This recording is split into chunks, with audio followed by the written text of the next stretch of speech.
दोस्तों कई बार शिशु गर्भ में हेड डाउन पोजीशन में आ जाता है, लेकिन गर्भवती महिलाओं को इसका पता नहीं चलता है, जिसकी वजह से गर्भवती महिलाओं को काफ़ी टेंशन होने लग जाती है। और ख़ास तौर पर ये तब देखा जाता है जब आपकी फर्स्ट प्रेगनेंसी रहती है या फिर सेकंड भी रहती है, लेकिन आपको इसके बारे में पता नहीं चल पाता है। और काफ़ी ज़्यादा टेंशन इस बात की आपको होने लगती है कि शिशु हेड डाउन पोजीशन में अभी तक नहीं आया है, तो आखिर नॉर्मल डिलीवरी कैसे होगी। क्योंकि नॉर्मल डिलीवरी के सबसे ज़्यादा चांसेस तभी होते हैं जब आपका शिशु हेड डाउन पोजीशन में आ जाता है। तो हेड डाउन पोजीशन में शिशु कब आता है और उसके आपको क्या क्या संकेत दिखाई देंगे, यानी कि कौन कौन से आपको लक्षण अपने अंदर दिखाई देंगे, इसके बारे में आज जानकारी मैं यहाँ पर देने वाली हूँ। तो जानने के लिए वीडियो को ज़रूर देखिएगा एंड तक बिना स्किप किए। और अगर चैनल पर नए हैं तो मेरे इस channel pregnancy care and advice को सब्सक्राइब जरूर करें, साथ ही बेल आइकन भी प्रेस कर दें ताकि आपसे आगे आने वाले वीडियोज़ के नोटिफिकेशंस मिस ना हो। तो दोस्तों सबसे पहले आपको बता दूं कि शिशु हेड डाउन पोजीशन में कब आता है। तो जब आपका 36वां हफ्ता खत्म हो जाता है या 37वें हफ्ते में आप कदम रख लेती हैं नॉर्मली, तब शिशु हेड डाउन पोजीशन में आ जाता है। लेकिन ये डिपेंड करता है आपकी बॉडी टू बॉडी। बहुत बार देखा गया है कि कुछ गर्भवती महिलाओं का जो शिशु है वो हेड डाउन पोजीशन में थोड़ा जल्दी आ जाता है, तो कुछ का थोड़ा लेट भी आता है, यानी कि 38वें या 39वें हफ्ते में भी शिशु हेड डाउन पोजीशन में आ सकता है। इसके अलावा कभी कभी ये भी देखा जाता है कि डिलीवरी का समय आ गया है लेकिन शिशु हेड डाउन पोजीशन में नहीं आता है, लेकिन डिलीवरी होने से कुछ समय पहले ही शिशु हेड डाउन पोजीशन में आ जाता है।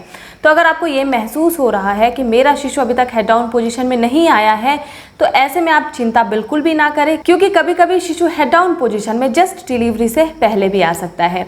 तो आप कुछ लक्षणों के बारे में बात कर लेते हैं जो आपको महसूस होते हैं जब शिशु हेड डाउन पोजीशन में आता है, लेकिन हो सकता है ये सारे लक्षण आपको ना दिखाई दे या फिर ना अपने अंदर महसूस हो, कोई एक या फिर दो लक्षण ही आपको महसूस भी हो सकते हैं। तो उसका भी ये मतलब होगा कि शिशु अब हेड डाउन पोजीशन में आ गया है। तो सबसे पहली बात, आपको ये महसूस होगा कि मेरा जो पेट है वो ऊपर की तरफ खाली हो गया है। जी हाँ दोस्तों, नॉर्मली प्रेगनेंसी के शुरुआती दौर से जब आपका पेट निकलने लगता है, यानी कि 6वें महीने से पेट काफ़ी भरा हुआ महसूस होता है और खाने पीने का मन नहीं करता। लेकिन जब शिशु हेड डाउन पोजीशन में आता है, यानी कि थोड़ा नीचे खिसक जाता है, ऊपर की साइड पेट पूरा खाली हो जाता है और आपको भूख ज़्यादा लगने लगती है और सांस लेने में दिक्कत नहीं होती है, तब आपको ये समझ जाना है कि अब आपका शिशु नीचे खिसक गया है, यानी कि उसने हेड डाउन पोजीशन कर ली है। दूसरा संकेत आपको ये दिखाई देता है कि आपके जो प्राइवेट पार्ट है उस पर बहुत ज़्यादा दर्द महसूस होने लगेगा और आपको बार बार यूरिन जाने की शिकायत रहेगी। यूरिन हो सकता है आप 10 मिनट में जाएं, या कुछ गर्भवती महिलाओं को हर 5 मिनट में यूरिन जाना पड़ता है, तो कुछ को आधे घंटे में। तो ये आपकी बॉडी टू बॉडी डिपेंड करता है, लेकिन आपकी जो यूरिन जाने की फ्रीक्वेंसी होगी वो पहले से बढ़ चुकी होगी। इसके अलावा प्राइवेट पार्ट्स में, जांघों में या पैरों में आपको काफ़ी दर्द भी महसूस होगा। आप उठते या फिर बैठते समय आपको काफ़ी तकलीफ महसूस होने लगती है। तो ये भी एक बहुत बड़ा संकेत माना जाता है शिशु के हेड डाउन पोजीशन में आने का। इसके अलावा ये देखा जाता है कि जब शिशु हेड डाउन पोजीशन में आ जाता है तो वाइट डिस्चार्ज की जो मात्रा होती है वो भी पहले से ज़्यादा बढ़ जाती है।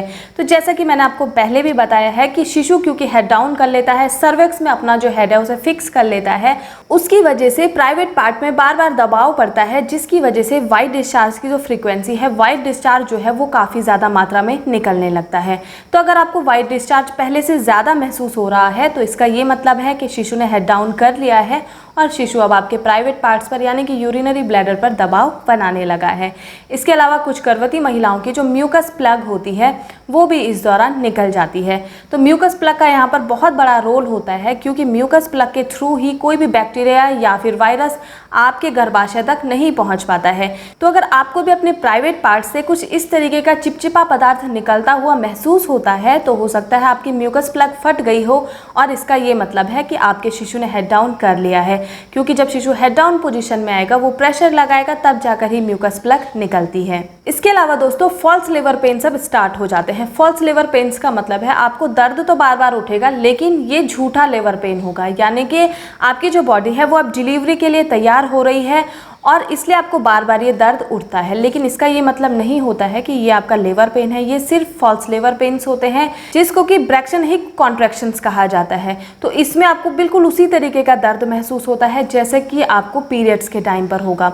तो ये जो दर्द है ये कुछ मिनट के लिए ही आपको महसूस होता है। तो इसका ये मतलब है कि ये लेबर पेन नहीं है, ये फॉल्स लेबर पेन है और आपकी बॉडी अब डिलीवरी के लिए तैयार हो रही है। ये पेन्स भी आपको तब उठते हैं जब आपका शिशु हेड डाउन पोजीशन में आ जाता है।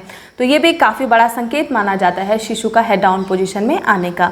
इसके अलावा प्रेगनेंसी के दौरान जब शिशु हेड डाउन पोजीशन में आ जाता है तो गर्भवती महिलाओं को भूख भी बहुत ज़्यादा लगने लगती है। जैसा मैंने आपको पहले भी बताया है कि पेट का जो ऊपरी हिस्सा होता है वो खाली हो जाता है, जिसकी वजह से भूख आपको काफ़ी ज़्यादा लगने लगेगी। तो अगर आपका बहुत ज़्यादा खाने का मन कर रहा है, भूख भी साथ में आपको बहुत ज़्यादा लग रही है, तो इसका मतलब है शिशु अब नीचे खिसक गया है, उसने हेड डाउन पोजीशन कर ली है। इसके अलावा एक बहुत बड़ा संकेत यहाँ पर यह भी दिखाई देता है शिशु की मूवमेंट को लेकर। जब शिशु हेड डाउन पोजीशन में आ जाएगा तो आपको शिशु की जो मूवमेंट है वो पहले से कम महसूस होगी और शिशु की जो मूवमेंट है वो पेट के ऊपर के हिस्से में महसूस होगी। ऐसा इसलिए होता है क्योंकि शिशु ने अपना जो हेड है वो सर्वैक्स में फंसा लिया है। अब वो अपने पैरों से ज़्यादा मूव करेगा, आपको किक ज़्यादा महसूस होगी पेट के थोड़ा सा ऊपर के हिस्से में, यानी कि नाभि के जो एरिया है वहाँ पर आपको मूवमेंट ज़्यादा महसूस होगी। हो सकता है मूवमेंट नीचे भी महसूस हो, वो इसलिए महसूस होगी क्योंकि वहाँ पर आपके शिशु के हाथ होते हैं और शिशु हाथ से भी मूवमेंट करता है, लेकिन ज़्यादा मूवमेंट जो है वो पेट के ऊपर के हिस्से में महसूस होगी क्योंकि शिशु उस दौरान पैरों से ज़्यादा मूवमेंट करता है। तो अगर आपको ऐसा महसूस हो रहा है तो इसका भी ये मतलब है कि शिशु ने अब हेड डाउन पोजीशन कर ली है। इसके अलावा दोस्तों सीने में जलन की समस्या या फिर सांस फूलने की जो समस्या थी वो भी अब आपको महसूस नहीं होगी। तो ये वो सारे लक्षण हैं जिनसे आप घर पर ही आसानी से आइडिया लगा लेंगे कि अब आपके शिशु ने हेड डाउन पोजीशन कर ली है और आपको अब तैयार रहना है लेबर पेन्स के लिए, यानी कि अपनी होने वाली डिलीवरी के लिए। इसके अलावा अगर आप कंफर्म करना चाहती हैं कि शिशु ने हेड डाउन किया है या नहीं किया है तो उसका सबसे अच्छा जरिया है अल्ट्रासाउंड। आप तुरंत एक अल्ट्रासाउंड करवा सकती हैं और उसमें आपके डॉक्टर आपको ये बता देंगे कि शिशु ने अब हेड डाउन किया है या नहीं किया है। लेकिन कोशिश करिएगा कि आप अपने अंदर इन बदलावों को महसूस ज़रूर करें, क्योंकि प्रेगनेंसी की जो जर्नी होती है ये बहुत यादगार जर्नी होती है और इसे यादगार बनाना आपका ही काम होता है। मैं उम्मीद करती हूँ ये जानकारी आपको पसंद आई होगी। वीडियो अगर आपको पसंद आती है तो वीडियो को लाइक शेयर ज़रूर करें और अगर वीडियो से रिलेटेड आपके कोई भी क्वेरी है तो आप मुझे कमेंट करके ज़रूर पूछ सकते हैं। इसी के साथ आज की वीडियो समाप्त करती हूँ। धन्यवाद।